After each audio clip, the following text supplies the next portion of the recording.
Assalamualaikum warahmatullahi wabarakatuh. Yang saya hormati para alim ulama, romo kiai yang ini hadir, tentu jamaah sholat isya dan sholat tarawih yang saya hormati, yang dimuliakan Allah. Kalau Pak Yai tadi, Pak Yai Daroji sampaikan 2 tahun kita ngempet, tidak bisa seperti ini kecuali yang nekat. Alhamdulillah pada malam hari ini kita diberikan kesehatan, bisa menyelenggarakan sholat tarawih, sholat isya, dan sebentar lagi sudah mau selesai Ramadannya, dan sudah ramai bicara soal mudik. Maka tentu saja kami dari pemerintah, staf Forkompimda yang ini hadir, Pak Kajati, Pak Wakil Ketua Dewan, DPRD ada dari Pengadilan Tinggi, dari TNI Polri, makasih, Pak Kanwil Kemenak, makasih ya, dan teman-teman Pemprov semuanya. Kita nanti akan mendengarkan banyak hal pesan dari Ustadz Dasyat Latif. Saya koreksi Pak Daroji, beliau tidak diundang jauh dari Makassar Pak, lebih jauh lagi. Dari Arab Saudi dia baru pulang, belum sampai Makassar Bapak Ibu, Masya Allah, mudah-mudahan mabrur gitu ya. Assalamualaikum warahmatullahi wabarakatuh. Alhamdulillahi rabbil alamin, wabihi nasta'inu ala umurid dunya waddin. Ashhadu an la ilaha illallah wa ashhadu anna Muhammadan abduhu wa rasuluh. Allahumma salli ala Sayyidina Muhammad wa ala alihi wa sahbihi ajma'in. Amma ba'd, faqad qala Allah subhanahu wa ta'ala fi kitabil karim. Bismillahirrahmanirrahim. Ya ayyuhalladzina amanu taqullaha haqqa tuqatih wa la tamutunna illa wa antum muslimun. Wahai orang-orang yang beriman, bertakwalah kalian kepada Allah dengan sebenar-benarnya takwa, dan janganlah kalian mati kecuali dalam keadaan beragama Islam. Wa qala idzan bismillahirrahmanirrahim. Ya ayyuhalladzina amanu dukhulu fis-silmi kaffatan wa la tattabi'u khutuwatis syaitan innahu lakum aduwwum mubin. Wahai orang-orang yang beriman, masuklah engkau ke dalam Islam secara sempurna, dan janganlah engkau ikuti langkah-langkah setan, karena sesungguhnya setan itu musuh yang nyata bagi kalian. Musuh kalian bukan ulama, musuh kalian bukan polisi, musuh kalian bukan tentara, musuh kalian bukan aparat, musuh kalian bukan pejabat, musuh kalian adalah setan, di mana setan itu musuh yang nyata bagi kalian. Itu kata Allah. Dan ternyata di tempat ini baru saja kita tarawih, banyak juga setan yang berkeliaran di tengah-tengah kita. Setannya bukan pocong, tapi setannya berupa handphone. Orang sudah ceramah masih sibuk juga dia gitu. Itu setan itu mengalihkan perhatian. Bapak Ibu tahu enggak? Saya baru tadi malam mendarat dini hari dari umroh. Hanya beberapa jam tidur, pergi lagi ke sini ke Semarang. Belum beberapa sampai di hotel, belum sejam, lanjut lagi pergi ceramah. Untuk apa? Menghargai undangan Gubernur Jawa Tengah.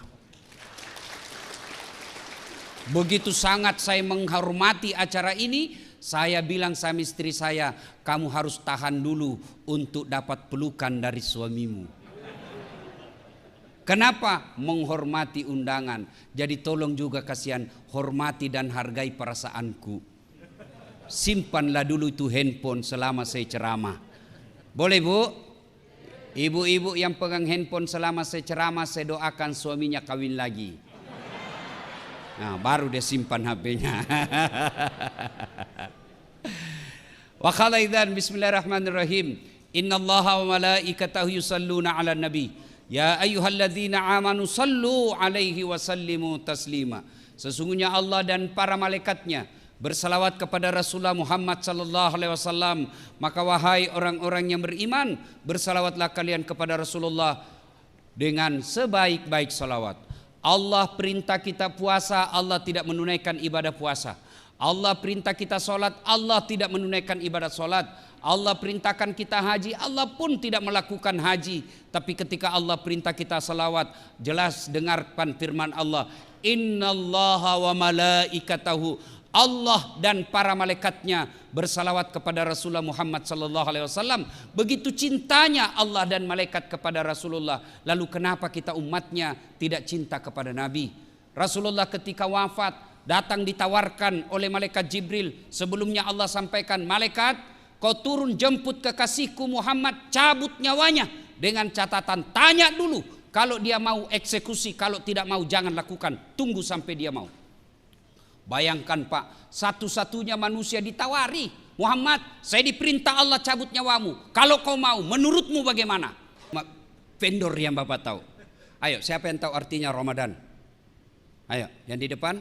Kamu yang di Isra Mi'raj. Ada orang tangannya tangan manusia, kakinya kaki manusia, badannya badan manusia, mulutnya ular, kepalanya ular. Nabi bertanya, ya Jibril, siapa itu? Itu umatmu yang suka menjilat-jilat cari muka. Bu, ibu, bu, mau enggak masuk surga? Jalur pintas. Mau ibu? Kata Nabi, 1, aqimis shalah.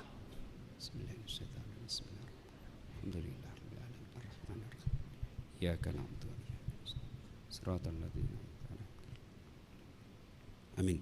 A'udzu billahi minasyaitonir rajim. Bismillahirrahmanirrahim. Allahumma shalli ala sayidina Muhammad wa ala ali sayidina Muhammad. Allahumma ghafir lil mu'minina wal mu'minat wal muslimina wal muslimat al akhya'i minhum wal amwat innaka sami'un qaribun mujibud da'wat wa kadiyal hajat. Allahumma ghafir lana wa liwalidayna warhamhuma kama rabbayana shaghira. Rabbana la tuzigh qulubana ba'da idh hadaytana wa hab lana min ladunka rahmah innaka antal wahhab. Rabbana atina fid dunya hasanah wa fil akhirati hasanah wa qina adzabannar. Subhana rabbika rabbil izzati amma yasifun wa salamun alal mursalin walhamdulillahi rabbil alamin. Izin ada yang terlupa Pak, satu kali sedikit lagi, minta 3 menit. Bapak Ibu, ini isinya air putih. Bapak Ibu, ini isinya air putih. Kalau air putih halal atau haram? Halal, jernih, bersih. Inilah pekerjaan Bapak menjadi ASN. Gaji Bapak anggota DPR, Forkopimda, inilah gaji Bapak. Halal. Tapi ketika Bapak tidak mengeluarkan zakat, Bapak tidak keluarkan zakat hartanya, zakat penghasilannya, maka ibaratnya saya celupkan tangan saya di kloset. Mohon maaf, beribu maaf, bukan bermaksud jorok. Saya masukkan air tangan saya, jari saya di kloset, lalu saya angkat, saya ambil 1 tetes dari kloset itu. Tidak ada kuningnya Pak, yang airnya aja tuh. Sudah dibuang kuningnya. Sudah tinggal itu air, tapi masih putih Pak. Saya ambil 1 tetes, lalu saya titiskan di sini, 1 tetes saja. Kira-kira masih Bapak mau minum yang tadinya air jernih? Ada yang mau minum? Itulah harta Bapak yang Bapak cari secara halal. Tapi karena tidak dikeluarkan zakatnya setiap tahun, maka Bapak minum air comberan. Itu harta yang tidak dikeluarkan zakatnya. Dan demi Allah, tanya Pak Kiai, adakah orang yang bangkrut gara-gara rutin membayar zakat? Pak, kalau Bapak tidak mengeluarkan zakat, pada zaman Nabi itu diperintahkan. Apalagi zamannya Abu Bakar Siddiq, dibentuk Densus namanya kalau sekarang, penagih zakat. Kalau Bapak tidak mau bayar zakat, Abu Bakar Siddiq perintahkan perangi mereka yang tidak mau bayar zakat. Jadi selesai ini bayar zakat Bapak. Bagaimana cara bayarnya? Dan hebatnya sekarang undang-undang perpajakan kita, Bapak bayar zakat kalau bayarnya di Basnas, bayarnya di lembaga zakat yang resmi, zakat yang Bapak keluarkan itu menjadi pengurang dari pajak tahunan Bapak. Jadi kalau Bapak bayar zakat misalnya 10 juta, Bapak bayar pajaknya 20 juta, maka yang 20 juta itu dikurangkan dari 10 juta yang Bapak bayarkan zakat. Itu dijelaskan dalam konstitusi kita. Maka bayar zakat. Kemana Ustadz? Kita khawatir nanti tidak tepat sasaran. Bayarnya tidak usah khawatir, ke Basnas saja. Dan Bapak kalau bayar zakat, itulah yang tolak bala. Kalau misalnya Bapak sudah di dalam daftarnya Pak Gubernur mau dimutasi, tiba-tiba Bapak bayar zakat dan sedekah, ternyata namanya Bapak tidak dilihat sama Pak Gubernur, tidak masuk daftar. Itulah yang disebut tolak bala. Allah Maha Kuasa. maka bayar zakat sedekahnya Bapak. Insya Allah berkah. Demikian, Assalamualaikum warahmatullahi wabarakatuh. Baik hadirin yang kami hormati, dengan demikian maka rangkaian acara pada malam hari ini telah selesai. Akhir kata kami menghaturkan terima kasih atas kehadiran dan perhatian Bapak Ibu sekalian. Wabillahi taufiq wal hidayah. Wassalamualaikum warahmatullahi wabarakatuh.